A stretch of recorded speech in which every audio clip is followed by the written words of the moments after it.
और मैं इतना अवसाद में हूँ कि मेरे घर में पिताजी का साया नहीं है।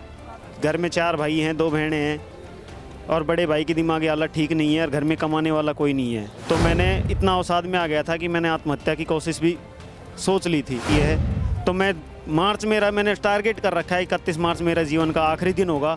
मैं बहुत परेशान हूँ और आप भी मेरे को बताएं आखिर किया क्या जाए। टाउन में मैंने 13,700 रुपये किराए के दिए हैं। कहाँ से लेके आऊँ पैसे? बिल्कुल फ्री बैठे, कहाँ से लाएं पैसे?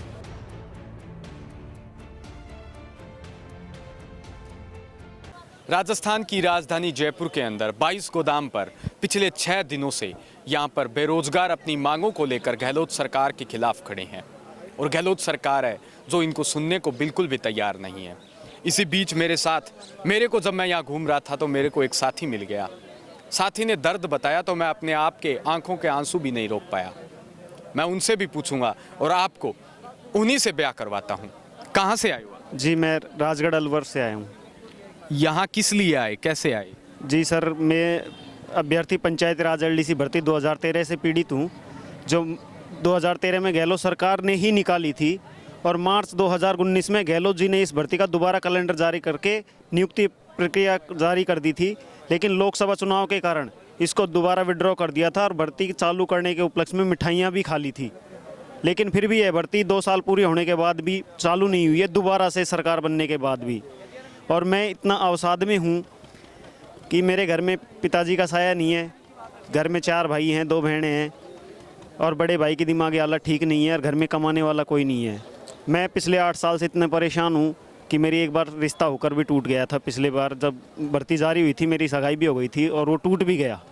अब मैं इतना परेशान हूँ, घर में पिताजी का साया नहीं है और कमाऊँ तो कैसे कमाऊँ और ख़र्चा चलाऊँ तो कैसे चलाऊँ।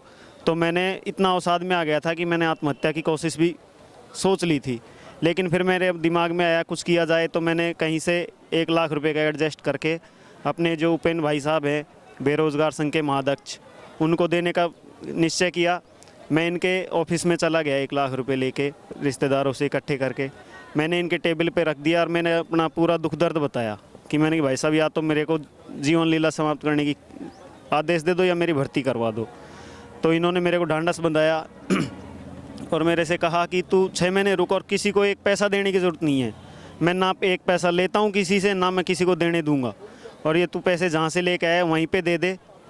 और मैंने ऐसा ही किया और आज मैं यहाँ पे हूँ। तो जिस दिन उपेंद्र भाई ने मेरे को बताया कि तू कोशिश कर, तो मैं आज इन्हीं की वजह से ज़िंदा हूँ, वरना मैं कब की लीला समाप्त कर लेता। और अब भी मैं ये कह रहा हूँ, अगर ये भर्ती जल्दी स्टार्ट नहीं होती है तो मैंने टारगेट कर रखा है 31 मार्च मेरा जीवन का आखिरी दिन होगा और इसकी मुख्य वजह होगी गहलोत सरकार, क्योंकि उन्हीं की वजह से आज मैं पीड़ित हूँ। 10,029 परिवार उनकी वजह से दुखी है। ये सबसे बड़ी समस्या है। अब मैं करूँ तो क्या करूँ और कैसे करूँ, कहाँ जाऊँ कहाँ नहीं जाऊँ, मैं बहुत परेशान हूँ और आप भी मेरे को बताएं आखिर किया क्या जाए।